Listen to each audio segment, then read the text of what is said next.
Welcome back friends, welcome to our YouTube channel indiapa.com। तो friends, आपके विशेष demand पे BPSC एई जो कि आपका मैकेनिकल का इंटरव्यू होने वाला है, उसके प्रिपरेशन कैसे करने हैं और जो बचे हुए 10 से 11 दिन है आपके, उसमें आपको कैसे प्रिपरेशन करके जाना है, डॉक्यूमेंट कैसे आपको अरेंज करना है और इंटरव्यू में जाने से पहले क्या क्या चीज़ों को ध्यान देना है और क्या क्या चीज़ों को पढ़ना है, चाहे वो टेक्निकल पार्ट हो या नॉन टेक्निकल पार्ट हो या अपना पर्सनल केयर है कैसे करना है, उसी के लिए ये वीडियो लेकर मैं आया हूँ। ऐसे तो मैं वीडियो बनाने नहीं जा रहा था, लेकिन आप लोग के काफ़ी लोगों के कमेंट आ रहे हैं, टेलीग्राम पे आ रहे हैं और करके फेसबुक पे आ रहे हैं, तो इसीलिए मैंने सोचा कि चलो मैं बीपीएससी का शुरू से लेकर आपको वीडियो प्रोवाइड किया हूँ, चाहे वो मैकेनिकल हो, चाहे सिविल हो, चाहे इलेक्ट्रिकल हो। इसीलिए मैं आपको ये हेल्प करने के लिए आपका एक वीडियो गाइड समझ लें, आपको मिल जाएगा, एक आइडिया मिल जाएगा कैसे आप जाना है, क्योंकि आप पहली बार जा रहे हैं गवर्नमेंट जॉब के इंटरव्यू में, तो इससे आपको एक आइडिया मिलेगा। आइए इस वीडियो को देखते हैं। इस वीडियो को आप एक जरा सा भी स्किप करने का कोशिश मत कीजिएगा, नहीं तो छूट जाएगा और आप कमेंट करके आप परेशान करेंगे। इसलिए आप इस वीडियो को शुरू से लेकर लास्ट तक जरूर देखें। आगे चलने से पहले जिन्होंने तो फेसबुक ग्रुप को ज्वाइन नहीं किया है, ग्रुप को ज्वाइन कर लें, पेज को लाइक कर लें, सोशल मीडिया प्लेटफॉर्म पर फॉलो करें। आपका फेसबुक हो गया, ट्विटर हो गया, इंस्टाग्राम हो गया, अब टेलीग्राम पे भी हम लोग हैं, तो टेलीग्राम पे ज्वाइन कर सकते हैं। चैनल भी है, डिस्कशन ग्रुप भी है।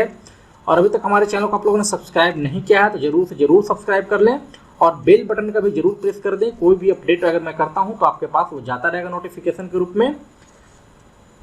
तो सबसे पहले जो चीज़ों को मैं आपको बताने जा रहा हूँ कि जो मैं चीज़ें यहाँ पे डिस्कस करने जा रहा हूँ, वो आपके बहुत सारी चीज़ें हैं, जैसे कि आपका डॉक्यूमेंट से रिलेटेड चीज़ें होंगी, पर्सनल केयर, आप यानी कि आपका अपना पर्सनैलिटी कैसे करके वहाँ पे पेश करना है, नॉन टेक जो कि एमई से रिलेटेड होगा, और मार्क्स आपको कितना गेन करना है, कितना जो कि एवरेज स्टूडेंट है उनके लिए, जिनको लगता है कि मार्क्स हमारा इतना आया होगा मेंस एग्जाम में, जिनको लगता है कि शायद मैं गलती से क्वालिफाई कर गया हूँ क्योंकि मेरा मिनिमम ही होगा, उनको कितने लाने की ज़रूरत होगी, तो वो कैसे तैयारी करेंगे, इन सब बारे में मैं लास्ट में बताऊँगा। और ये चीज़ों को मैं चलता हूँ शुरू से लेकर लास्ट तक दिखाने की कोशिश करता हूँ। तो जो आपका डॉक्यूमेंट है फ्रेंड्स, डॉक्यूमेंट याद रखना है कि एक चीज़ यहाँ पे इन्होंने मेंशन किया है कि जो भी डॉक्यूमेंट आपका होगा 6/12/2017 के पूर्व का होना है। इसका मतलब ये नहीं है कि आपका जो पिछड़ा या अत्यंत जो ओबीसी वाले जो सर्टिफिकेट होते हैं, अगर आपका अभी भी बना हुआ है उसको भी रखना है, जो पहले का उस समय जो आप फॉर्म में फिल करके भरे थे उनको भी रखना है। तो आप कंफ्यूजन ना रहे, दोनों को लेकर जाना है। जो वहाँ पे मांगा जाएगा जैसे वहाँ पे किया जाएगा, इसलिए नहीं कि आप वहाँ पर जाते हो, क्योंकि बहुत सारे लोग जो है अलग अलग सिटी के हैं, तो वो पटना से फिर से अलग जा नहीं सकते, फिर से वो आ नहीं सकते हैं। और यहाँ पे उन्होंने साफ लिखता है कि अगर आप उस दिन नहीं करोगे तो उनके आपको टाइम नहीं दिया जाएगा। यहाँ पे देखो, सभी मूल प्रमाण पत्र प्रस्तुत नहीं करते हैं तो इसके लिए कोई भी अतिरिक्त समय नहीं दिया जाएगा। आपको इसमें क्या करना है कि आपका जो देखो जो भी सर्टिफिकेट होते हैं, यानी कि जो आपके डिग्री से रिलेटेड सर्टिफिकेट होते हैं, वो तो आपका ऑटोमेटिकली 6/12 से 2017 से पहले का होगा। जैसे कि आपका मार्कशीट हो गया बीटेक का, बीई का, आपके जन्म तिथि का जो आपका उसका प्रमाण पत्र जो होता है, उसके लिए आपका 10th का सर्टिफिकेट जो होता है, जो कि आपका पहला नंबर है, ये होंगे। आपके बीटेक के लिए जो भी मार्कशीट या है या आपके सर्टिफिकेट हैं वो होने चाहिए आपके, जो कि इनके डेट के पहले के होने चाहिए। उन्होंने साफ एडवर्टीजमेंट में लिखा था। अब पिछड़ा और अत्यंत पिछड़ा वाले के यहाँ पे एक और चीज़ें हैं कि जो महिला कैंडिडेट होंगे उनके पिता के नाम से बना होना चाहिए क्रीमी लेयर, ठीक है। ये नहीं कि हस्बैंड के नाम से, अगर शादीशुदा हैं तो उनके हस्बैंड से नहीं, महिला उम्मीदवारों को उनके पिता के नाम से बनना होना चाहिए, ठीक है। ये चीज़ें आपको ध्यान देना है। और भी विगत 1 वर्ष से पूर्व का क्रीमी लेयर रहित प्रमाण पत्र में यहाँ पे ही मेंशन कर दिया कि आप जब उसमें भरे होंगे उसको भी लेकर जाना है, और जो अगर आपका इधर भरे होंगे या सेकेंड आपके मेंस में भरे होंगे या आप अभी बनवाए होंगे नया जो भर रहे हो फॉर्म, उसके लिए इन सब चीज़ों को लेकर जाना है, जिससे आपको कोई प्रॉब्लम वहाँ पर खड़ा ना हो, ठीक है। उसके बाद आपका आता है संबंधी प्रमाण पत्र। आपके जो बहुत सारे हैं, जैसे कि स्वतंत्रता सेनानी वाले जो हैं वो अपना प्रमाण पत्र भी रखेंगे रेडी। पहचान पत्र, आपका पहचान पत्र में क्या क्या आता है आपको पता है, ड्राइविंग लाइसेंस हो गया, आपका आधार कार्ड हो गया, आपका पैन कार्ड नहीं लेते हैं पहचान पत्र में, ये ध्यान रखना। आपका जो भी पहचान पत्र यानी कि आपका वोटर ID कार्ड हो गया, ये भी चल सकता है। 2 पासपोर्ट साइज का अद्यतन यानी कि रिसेंट फोटोग्राफ होगा। लेकिन यहाँ पे देखो एक और चीज मैं बताता हूँ, आपके जो उस समय के जो फोटो होंगे, जैसे कि यहाँ पे लिखा हुआ है, तो उस समय के अगर फोटो आपके पास बचे हुए नहीं बचे हैं तो उसको फिर से पीडी में ले जाकर निकलवा लें स्टूडियो से, तो उनकी भी 2 फोटोकॉपी आप रख लेना, फोटो, और अभी कभी जो फोटो होगा उनको भी रख लेना, क्योंकि कोई गलती नहीं करना है। ऐसा मौका बहुत कम आती है, खास करके बिहार वाले स्टूडेंट के पास, तो उनको छोड़ना नहीं है, सभी चीज़ों को रेडी रखना है, ठीक है, कुछ भी चीज़ों को छोड़ने का नहीं है। और उसके बाद क्या है इसमें कि आपको सभी के इन सभी जो मूल जो होंगे आपके मूल छाया प्रति कैप भी ले जाना है, ठीक है। जैसे कि आपका मूल सर्टिफिकेट हो गया, इनको तो ले ही जाना है आपको, लेकिन इनके सभी के फोटो कॉपी भी आपके 2-2 फोटो कॉपी सभी के आपके पास होने चाहिए, समझ गए। तो ये आपका डॉक्यूमेंट रिलेटेड हो गया। डॉक्यूमेंट का क्वेरी हमारे समझ से सही खत्म हो गया होगा। एक स्टूडेंट था जिन्होंने बार बार, मेरे को नाम मैं नहीं लूंगा, लेकिन वो बार बार फेसबुक पे, कभी टेलीग्राम पे, कभी पर्सनल मेल पे कर रहे थे कि सर मैं जो प्री के समय भरा था, मेरे एड्रेस पता नहीं कहाँ का दे दिया था, पता नहीं चल रहा है। तो अगर वैसे वैसे स्टूडेंट जिनको प्रॉब्लम हो रहा है, तो वो प्री में, मेंस में अलग अलग एड्रेस दिए हैं, उनके लिए आपको एक प्रूफ भी ले जाना होगा कि सर मैं अब यहाँ से चेंज कर दिया हूँ एड्रेस, मेरा यहाँ घर हो गया है। तो उनको कुछ ऐसा प्रूफ बनवाना हो गया। जिनके गैप हैं, ठीक है, जिनके गैप हैं बीटेक में या कहीं पे गैप हैं आपके डिग्री में, उनके लिए भी एक आपका सॉलिड एक तैयार रखना बैकअप प्लान कि हाँ क्यों एक गैप है, उसको भी ध्यान में रखना है। सभी चीज़ का प्रूफ आपको लेकर जाना है, डॉक्यूमेंट में कोई गड़बड़ी नहीं होनी चाहिए। तो ये आपका हो गया डॉक्यूमेंट से रिलेटेड चीज़ों के बारे में। अभी हमको नहीं लगता है कि डॉक्यूमेंट से रिलेटेड जो भी आपका क्वेरी होगा वो बाकी रहा होगा, सभी यहाँ पे बता दिया गया है, ठीक है। अब आते हैं पर्सनल केयर में। तो पर्सनल यानी कि पर्सनैलिटी डेवलपमेंट सब समझ लें। तो क्या होता है कि first impression is the best impression या लास्ट इंप्रेशन, ऐसे मान के चल सकते हैं हम लोग। तो यहाँ पे क्या होगा आपको कि जो भी मेल कैंडिडेट्स हैं चाहे फीमेल कैंडिडेट्स हैं, वो आपके प्रोफेशनल लुक में जाएंगे, यानी कि आपको अच्छे से ड्रेस करना है, शूज़ को अच्छे से पॉलिश करना है, अच्छे तरीके से। ब्लेजर तो नहीं पहन सकते हैं क्योंकि अभी आपका चल रहा है गर्मी, तो ब्लेजर नहीं, लेकिन पूरे फॉर्मल में आपके शर्ट, फुल पैंट, बेल्ट, ये सब चीज़ें होनी चाहिए, बटन तक लगे होने चाहिए, ऊपर तक बटन होने चाहिए। ये सब बहुत कम लोग बताते हैं, आप पता होगा, अभी कभी नहीं दिए होंगे इंटरव्यू, तो मैं बता देता हूँ जो पहली बार देने जा रहे हैं, खास करके जो ग्रामीण क्षेत्र से बिलोंग करते हैं बिहार में, उनके लिए बहुत थोड़ा डिफिकल्ट चीज़ें होती हैं, तो सब चीज़ को मेंटेन करना, लेकिन वो ट्राई करेंगे कि इस तरह से हम लोग को जाना है, ठीक है। ड्रेस स्मार्टली, आपको एक अपना रिज्यूमे भी रख लेना है, ठीक है। रिज्यूमे में आपको जो भी चीज़ें आप रिज्यूमे कभी बनाए होंगे या कभी इंटरव्यू में दिए गए होंगे, देने गए होंगे, तो उसमें भी आप रिज्यूमे बनाए होंगे, तो एक आपको रिज्यूमे रख लेना है जिसपे आपके 10th 12th और आपके ये जो बीटेक के जो होते हैं चीज़ें वहाँ पर प्रदर्शित होनी चाहिए कि कितने मार्क्स हैं आपके, वहाँ पर आपके हॉबीज़ होने चाहिए, वहाँ पे आपके जो भी पर्सनल चीज़ें जो होती है, पर्सनल इन्फॉर्मेशन, जैसे कि आपका मेल आईडी और आपका कॉन्टैक्ट नंबर, ये सब भी चीज़ें होनी चाहिए। अगर वो मांगते हैं इंटरव्यू के समय में, आपको प्रोवाइड करना पड़ेगा, ठीक है। तो ये आपके चीज़ें होंगे। गर्ल्स लोग नॉर्मल ड्रेस जो कि पहन के जाते हैं, सादा ड्रेस, वो पहन के जाएंगे, हेयर बैंड यूज करेंगे। तो वो लोग दोनों इस तरह से अगर जाते हैं, तो जो इम्प्रेशन जो बनता है इंटरव्यूअर पे, उनको लगता है कि आप बहुत ही सीरियस हो, आप इंटरव्यू देने के लिए आए हो, और आपके वहाँ पे ही थोड़ा सा अगर आप क्वेश्चन में गलत भी करते हो तो आपको वो सपोर्ट करते हैं, हिंट देते हैं। तो इन सब चीज़ों से आपके फ़ायदा होते हैं। अगर आप डटी तरीके से जाओगे, बीएड बढ़ा हुआ है, सही से आप लोगों ने नहीं किया, जाके हाथ पटक रहे हो वहाँ पे, कुर्सी को अच्छे से नहीं बैठ रहे हो, ये सब चीज़ें आपको जानते हो, ज़्यादा जानने की जरूरत नहीं है, लेकिन ये सब चीज़ें ध्यान रखना है, ठीक है ना। डरना नहीं है, अफ्रेड नहीं होना है किसी चीज़ से, ठीक है। वहाँ पे आप आसानी से जाएंगे। देखो अब मैं बताता हूँ कि वहाँ पे क्या होगा आपको कि 3 लोग आपको मिलेंगे। मैक्सिमम जो इंटरव्यू होता है, खास करके डिपार्टमेंट वाइज जो इंटरव्यू होते हैं, सिंचाई विभाग या कहीं पे, तो 3 लोग होते हैं। एक जो आपका साइकोलॉजी चेक करते हैं, देखते हैं कि बच्चा कितना डरा हुआ है, इसको आता है, झूठ बोल रहा है, नहीं। एक जो लोग होते हैं आपके नन टेक के होते हैं, वो ज़्यादा नन टेक क्वेश्चन आपसे पूछेंगे, ठीक है। एक जो होते हैं आपके टेक्निकल के बंदे होते हैं, ठीक है, टेक्निकल का, और वो काफ़ी एक्सपीरियंस होते हैं, उनको हर एक चीज़ पता होता है, तो वो टेक्निकल वाले ज़्यादा क्वेश्चन आपसे पूछेंगे, ठीक है। नन टेक वाले थोड़ा सा पूछेंगे, आपके पर्सनल बैकग्राउंड से पूछेंगे, मैं आगे बताऊंगा। जो साइकोलॉजिकल वाले हैं वो कुछ आप अगर ऐसा वैसा बोलते हो तो आपको चेक करेंगे कि हाँ सही बोल रहा है कि गलत बोल रहा है, वो आपका फेस एक्सप्रेशन से ही पकड़ लेंगे। तो आपको एकदम लॉयल रहना है, फियर नहीं करना है, अच्छे से बताना है आपको, जो आता है, नहीं आता है सॉरी सर कह के आगे बढ़ जाना है। ग्रीटिंग्स करना है, जैसे ही आप पहुँचते हैं वहाँ पे, गुड मॉर्निंग का समय है तो गुड मॉर्निंग करना है, गुड नून करना है, अगर इवनिंग का समय है तो गुड आफ्टरनून बोलना है। ये सब चीज़ों को आपको ध्यान रखना होगा। अगर वो बैठने के लिए बोलते हैं तो आपको बैठना है, और जो आप अगर जब बात करते हैं तो प्रोफेशनल के तरीके से बात करना है। ये नहीं कि आपको जैसे तैसे, जैसे कि आप बीटेक लाइफ में जानवे करते हो कि बीटेक में किस तरह से स्लैग वर्ड जो बोलते हो आप लोग, वो यूज होता है। और अगर आप उनसे लड़ने का कोशिश मत करना, जो आता है वही बताना है। अगर वो बोल रहे हैं कि गलत है तो आप वहाँ पर उनको प्रूफ दो, रिटन में प्रूफ दो, यानी कि डायग्राम बना करके दिखा सकते हो तो वो दिखा सकते हो, लेकिन उनको उनसे उलझने नहीं है, उनको आपको केवल आंसर करने हैं, बस ये चीज़ें आपको ध्यान रखनी है।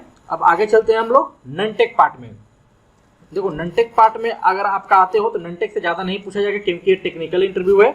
तो थोड़ा सा जो नॉर्मल जो चीज़ें हैं वो आपसे पूछे जा सकते हैं। आपका पता है कि ये 100 मार्क्स का है, तो आपके 20 मार्क्स के अराउंड आपके नॉन टेक से वो पूछ सकते हैं, उनके मन पे डिपेंड करता है। देखो ऐसे तो ये टोटली उन पे डिपेंड है वो क्या पूछते हैं क्या नहीं, लेकिन ऐसा होता है एग्जामों में या इंटरव्यू में, क्योंकि आपको पता है कि जब प्री एग्जाम हुआ था उसमें भी आपके नॉन टेक पार्ट थे, मेंस में भी आपके नॉन टेक पार्ट थे, और यहाँ भी आपके केवल टेक्निकल ही रहेंगे ज़्यादा। लेकिन जो आपका जो नॉन टेक पार्ट से जो क्वेश्चन बनता है वो आपका बनेगा, जैसे कि मैं आपको बेस्ट एग्जाम्पल बताता हूँ।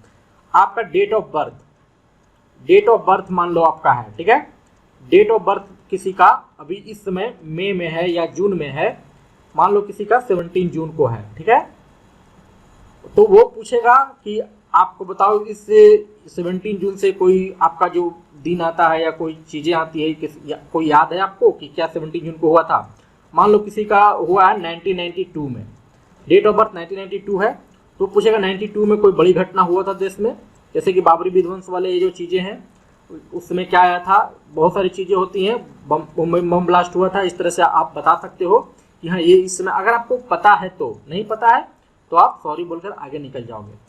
फिर आता है एक आपका डेट ऑफ बर्थ हो गया, एक आपका नेम से होता है, जैसे कि आपका मान लो कुछ नाम है, सूरज हो गया, धीरज हो गया, तो इसका वो अर्थ पूछ सकते हैं कि इसका अर्थ क्या होता है इसका, और आपको जवाब देना है फ्रेंड्स, वो हिंदी में भी दे सकते हो, इंग्लिश में भी दे सकते हो, लेकिन मेरे सजेशन मानो जहां आपको हिंदी कंफर्टेबल लगेगा वहां हिंदी में देना, जहां आपको इंग्लिश कंफर्टेबल लगेगा वो आपको इंग्लिश में देना है, ठीक है। कोई आपका पाबंदी नहीं है कि इंग्लिश में देना है, हिंदी में देना है। अगर आप केवल इंग्लिश में देते जाओगे तो सोच समझ जाएंगे कि वो रट्टू तोता आया है, रट के आया है, कि ये हाँ वो दिखावटी कर रहा है। तो जैसे कि अगर आप इंग्लिश में लगातार बोले जा रहे हो और उसमें अगर आपका कुछ भी एक वर्ड ऐसा वो पकड़ लेंगे तो आप वहाँ से डिमोरलाइज हो जाएंगे। कुछ भी वर्ड आप पूछ देंगे उसका मीनिंग क्या है और आप नहीं जानते हो तो डिमोरलाइज होना शुरू हो जाएगा, और वहाँ से आपके गलत होने शुरू हो जाते हैं। जो आपका जो कॉन्फिडेंस है वो लूज शुरू हो जाता है और आप हड़बड़ा जाते हो, आप सही से आंसर नहीं कर पाते हो। फिर से अगर जो आपका टेक्निकल पार्ट जो होता है उसमें अगर इंग्लिश में बताना हो तो आप उसको सही से नहीं बता पाओगे। इसलिए जहाँ कंफर्टेबल हो, जो लैंग्वेज में कंफर्टेबल हो उसको याद रखना है। आपके हॉबी क्या है, जैसे कि बहुत सारे लोग सीधा सिंपल क्रिकेट के बारे में बात करते हैं, नहीं भी है जिनका वो भी बताते हैं, तो ऐसा नहीं करना। अगर म्यूजिक है, म्यूजिक के बारे में बताना है, मूवी देखना है, मूवी देखने के बारे में बताना है, तो आपसे पूछ सकते हैं कि लेटेस्ट मूवी कौन सा देख रहे हो, कौन सा मूवी आपका अच्छा लगा है। जो भी चीज़ें हैं आपको पूरा डरना नहीं है, एकदम ओपनली करना है, ठीक है। आपका सिटी, जो आप जिस सिटी से बिलोंग करते हो, जिस टाउन से आप बिलोंग करते हो, जिस डिस्ट्रिक्ट से आप बिलोंग करते हो, वो किसके लिए फेमस है। जैसे कि मुजफ्फरपुर से कोई है तो वो लीची के लिए फेमस है। पटना से, पटना में क्या क्या फेमस चीज़ें हैं, उन चीज़ों के बारे में आपको जानना चाहिए, ठीक है। आप जहाँ से हो उन चीज़ों के बारे में आपको आना चाहिए।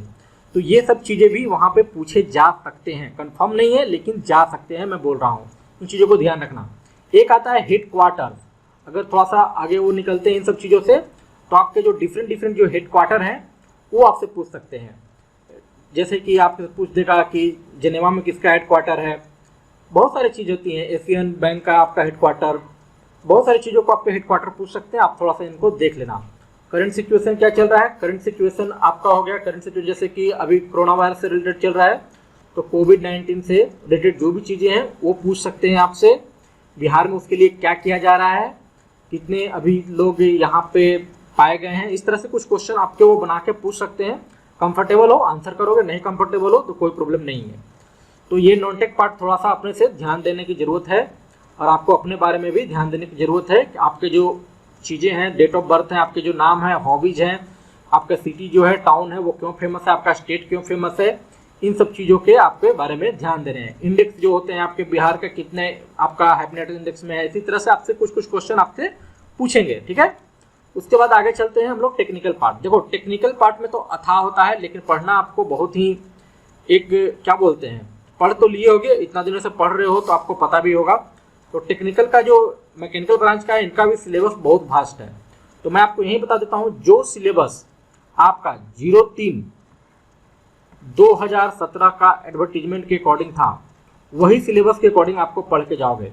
जो सिलेबस में नहीं है उसको आपको पढ़ के नहीं जाना है, और जो सिलेबस में था उसी से वो क्वेश्चन पूछेंगे। ठीक है, अब क्या करना है, यहाँ पे आपको बांट देना है। जो आपके क्वेश्चन जो होंगे वो आपको 30 और 70 में बांट देना है। ठीक है, 70% क्वेश्चन आपको थियोरेटिकल टाइप में याद करने हैं, 30% में आपके न्यूमेरिकल हो गया, कन्वर्जन हो गया या डायग्राम रिलेटेड हो गया, इन सब चीज़ों के आपको प्रिपेयर करने हैं। इस तरह से आप प्रिपेयर करके जा सकते हैं एग्जाम में। उसके बाद आपको जो मैक्सिमम जो चीज़ ध्यान देना है, फोकस करना है, वो प्रिपेयर करना है थ्योरी पार्ट को। जो भी आपके सिलेबस में जो थ्योरी पार्ट है उस पर फोकस करना है, क्योंकि वहीं से उनको ज़्यादा वहाँ पे आपको टाइम नहीं देंगे कि वो सॉल्व करवाएंगे। ठीक है, वो नॉर्मल अगर कन्वर्जन पूछते हैं किसी चीज़ का, जैसे कि एक कन्वर्जन आता है convert air mass to air volume, ये आसानी से आप लोग आसानी से कर सकते हो। तो इन चीज़ों को ऐसे कर सकते हो। आपका है ये मैकेनिकल में मैंने देखा है, एक क्वेश्चन है कि convert air mass to air volume, something अगर वो दे देते हैं, वेट आपका मास दे देते हैं, तो उसके अकॉर्डिंग आपको कन्वर्ट करने होते हैं। तो ऐसा क्वेश्चन वो पूछ सकते हैं, लेकिन पूरा आपका थ्योरी जो लंबा जो बनता है वो आपका जो न्यूमेरिकल जो बनता है वैसा आपसे नहीं पूछ सकते हैं। और मैं एक चीज़ बता देता हूँ यहाँ पे कि डायग्राम जितने होंगे वो आपको रिवाइज करने जाने हैं। आपको डायग्राम पूछ देगा और उसको लेबल करने के लिए भी पूछ सकते हैं कि ये इसको लेबल कर दो। तो जो भी चीज़ें हैं आपके जो पढ़े हो, मैन्युफैक्चरिंग में हो गए या किसी चीज़ में पढ़े हो आप लोग, पाइपिंग वाइपिंग सिस्टम में आपके बहुत सारे होते हैं, पॉजिटिव डिस्प्लेसमेंट पाइप में भी होते हैं आपके। तो उस तरह से जो भी पढ़े हो आप, तो उसको डायग्राम को याद करके अच्छे से उसको लेबल करके आपके पास रिवीजन कर लेने हैं। ठीक है, ये मैं बता दिया कि ओनली स्टडी सिलेबस, आपको जो सिलेबस है वही पढ़ना है। डिपार्टमेंट रिलेटेड क्वेश्चन देखो, अभी जो ये जो 3/2/2017 था वो किस डिपार्टमेंट से रिलेटेड था, तो वो आपका सिंचाई विभाग से रिलेटेड था। ठीक है, सिंचाई विभाग से रिलेटेड था, यानी कि इरिगेशन डिपार्टमेंट से। और आप लोग देख लेना कि और कौन कौन डिपार्टमेंट में आपके मैकेनिकल के थे, तो उसके अकॉर्डिंग ही जो आपके डिपार्टमेंट में क्वेश्चन आते हैं। जैसे कि ये सिंचाई के लिए था, तो आपके सिंचाई में क्या आते हैं, आपका हो गया पाइप टरबाइंस। ठीक है, पाइप टरबाइंस के क्वेश्चन पूछ सकते हैं, पॉजिटिव डिस्प्लेसमेंट पंप से पूछ सकते हैं। आपका ग्रीन फील्ड एरिया प्रोजेक्ट क्या होता है, ग्रीन फील्ड प्रोजेक्ट्स के क्या समझते हैं आप, ऐसा क्वेश्चन बन सकता है। यहाँ तो आपका कोई नहीं बता सकता है कि हाँ यही क्वेश्चन पढ़ना, लेकिन मैं आपको 2 क्वेश्चन मैं बता देता हूँ। 2 सेट मैंने अपने वेबसाइट पे डाले हैं, पार्ट 1 पार्ट 2 मैकेनिकल के लिए, आप देख लेना। उसका लिंक मैंने वीडियो के नीचे डिस्क्रिप्शन बॉक्स में दे दिया हूँ, पार्ट 1 पार्ट 2 का। तो आप वहाँ से थोड़े से क्वेश्चन अगर हेल्प मिल जाते हैं उस तरह से क्वेश्चन, वो एक आइडिया है आपका, रफ आइडिया मिल जाएगा किस तरह के क्वेश्चन आपको बनेंगे, किस तरह से आपके 1 लाइनर है या 2 लाइनर है, या कितने में आपको आंसर देना है, कितना पूछा जाएगा तो कितना आंसर देना है, उसको एक आइडिया देने के लिए मैंने 2 पार्ट ऑलरेडी अपलोड किया है। तो आप वहाँ से देख लेना और उसको तैयारी कर लेना। ये समझ गए, मैं बता रहा हूँ क्या बता रहा था कि ग्रीन फील्ड प्रोजेक्ट क्या समझते हैं। फिर जो मैं आपको एक चीज़ बताया था एयर मास कन्वर्ट करने वाला, एक होता है आपका FOF इन पंपिंग सिस्टम। FOF इन पंपिंग सिस्टम क्या होता है, ठीक है। एक होता है बॉयलर्स के बारे में भी थोड़ा सा पढ़ लेना, ठीक है। तो एक सुपर क्रिटिकल बॉयलर्स होता है, तो बॉयलर्स के बारे में भी देख लेना आप लोग। उसके बाद एक होता है पेनोमेटिक सिस्टम से आप लोग के मैकेनिकल में बहुत सारे क्वेश्चन बनते हैं। कोई भी पेनोमेटिक सिस्टम देख लेना, उसमें से आपके बहुत सारे बन जाएंगे। फिर पंप हो गए, टरबाइंस हो गए, फिर बहुत तरह के साइकिल जो होते हैं, कार्बन साइकिल, ऑटो साइकिल, इस तरह से साइकिल भी आपको ये सब चीज़ों को देख कर जाना है, ठीक है। एक और जो चीज़ें जो इंपॉर्टेंट होता है वो होता है एक मैक्सिमम आपका जो मैकेनिकल का जो कहीं इंटरव्यू देने जाओगे, एक और वो पेट क्वेश्चन आजकल यूज करते हैं कि क्या पेट्रोल जो है हम लोग डीजल इंजन में यूज कर सकते हैं। जो डीजल गाड़ी है चलाने वाला उसमें पेट्रोल यूज कर सकते हैं, या पेट्रोल इंजन में हम लोग डीजल यूज कर सकते हैं। क्यों कर सकते हैं, क्यों नहीं कर सकते हैं, इसको आपको जस्टिफाई करना होगा। और जितने भी आप आंसर करोगे सब में ऊपर की बातें नहीं होगी, सब में टेक्निकल वर्ड यूज करना जरूर होगा।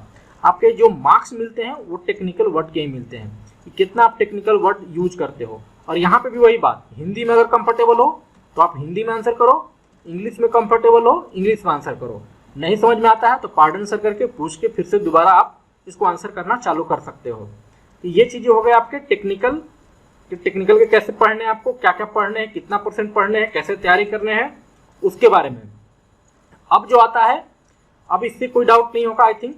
क्योंकि आपका तो पूरा मैं एग्जैक्ट क्वेश्चन नहीं बना सकता क्या उनके दिमाग में चल रहा है, उनका सिलेबस कौन सा अच्छा है, यानी कि कौन से पार्ट उनका आपका ब्रांच का सही है। जैसे मैकेनिकल में उनका मान लो मैन्युफैक्चरिंग सही है, थर्मोडायनेमिक्स सही है, तो ज़्यादा उससे क्वेश्चन पूछेंगे। या आपसे भी प्रेफरेंस पूछ सकते हैं कि आपको क्या पसंद है, आपको ज़्यादा किस पे नॉलेज है, किसके बारे में। तो कोई आप एक ऐसा टॉपिक जो पढ़ के जाना, वो अच्छे से पूरे तरीके से पढ़ के जाना। अगर वो पूछ देते हैं आप आंसर नहीं कर पाते हो, तो एक लास्ट में आपको पूछेंगे कि हाँ आपको किस सब्जेक्ट में स्ट्रॉन्ग सब्जेक्ट है, आपका कौन सा सब्जेक्ट स्ट्रॉन्ग है। तो आप बताना कि हाँ मेरा ये सब्जेक्ट स्ट्रॉन्ग है, तो आप आपका वो बताएंगे वो कि ठीक है इससे ये बताओ क्वेश्चन, ये आपका बताओ, इसका आंसर बताओ क्या होगा, इसका डायग्राम क्या होगा, इसको कन्वर्ट करो आप, इसको फार्मूला बताओ। ये सब चीज़ें आपसे वो पूछ सकते हैं। तो आप एक जो सब्जेक्ट है उसको अच्छे से प्रिपेयर करके जरूर जाना, ठीक है। अब टेक्निकल पार्ट खत्म करते हैं, हम लोग मार्क्स में आते हैं। देखो मार्क्स में तो अभी तक ना पता है कि कितना कट ऑफ गया है, ठीक है, ना अभी तक आपको पता है कि आपके मार्क्स कितने हैं। लेकिन आप लोगों ने गेस किया होगा प्री में आपके कितने थे, उससे मतलब नहीं है, प्री को हम लोग छोड़ देंगे, ठीक है। मेंस में अब लोग जो जो क्वालिफाई किए हैं, जिनके नाम जो है रोल नंबर लिस्ट में है, वो ध्यान दें यहाँ पे। अगर मान लो कि आपका लगता है कि आप बॉर्डर लाइन पे हो, ठीक है, आपको जो जोड़े हो अपने हिसाब से, मैं ये नहीं बता रहा हूँ कि हाँ मैंने कट ऑफ, क्योंकि कट ऑफ इस समय एनालाइज करना बहुत ही डिफिकल्ट काम है, ठीक है। कट ऑफ कोई एनालाइज नहीं करेगा, आप पूछना भी मत कमेंट बॉक्स में, मैं रिप्लाई नहीं करूँगा। तो इसमें क्या होगा, आपको मान लो कि आपने बॉर्डर पे पास किया हो, जस्ट कुछ मार्क्स लग रहा हो, आपको खुद से लग जाता है कि हाँ मैंने, जैसे कि होता है कि किसी को नहीं पता रहता है मैं क्वालिफाई नहीं करने वाला, लेकिन क्वालिफाई कर गए, तो आप समझ लो कि आप बॉर्डर पे थे। तो उनको कम से कम कोशिश करना है कि मैक्सिमम से मैक्सिमम आंसर करने होंगे, ठीक है। वो जनरल वे में नहीं लेंगे, वो मानी कि अभी सीरियस हो जाए, जितने दिन भी हैं वो थोड़ा सा सिलेबस को उसको अच्छे से पढ़ लें, उसके एकदम रफ कर लें और रिवाइज कर लें, पूरा सिलेबस को रिवाइज करने की कोशिश करें। जो मोट पॉइंट है, जो यानी कि जो टॉपिक है, सब टॉपिक्स है, उसके बारे में जरूर आइडिया ले लें, ठीक है। क्या होता है उसको हिंदी में क्या बोलते हैं, इन चीज़ों के बारे में जरूर आइडिया ले लें, नहीं तो उनको एक नोट्स बना ले रिवीजन करने के लिए।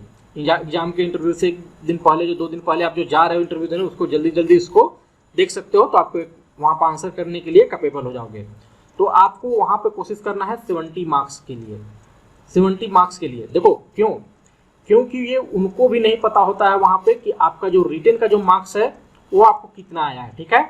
तो वो जनरल बनने का कोशिश करेंगे, वो आपका वहाँ पे जितने आप डिजर्व करोगे उतना देंगे, ठीक है। बहुत सारे में क्या होता है, अगर जिनको पता चलता है कि आपके इतने मार्क्स हैं, मान लो आपके 342 मार्क्स हैं और आपके जो कट ऑफ था वो आपका था 300, ठीक है, और तो आप वैसे ही क्वालिफाई कर लिए हो, तो उनको अगर पता चलेगा कि हाँ इस बच्चे का 342 मार्क्स है और 300 में ही कट ऑफ था, तो वो यहाँ पे आपको 40 भी दे दे, 50 भी दे दे, कोई अंतर नहीं पड़ता, वो बाद में वो देख लेंगे, ठीक है। लेकिन यहाँ पे उनको नहीं पता है, जो आप डिजर्व करोगे वो अपने मुताबिक यहाँ पे देंगे, क्योंकि ये रिटन का मार्क्स उनको भी नहीं पता होता है।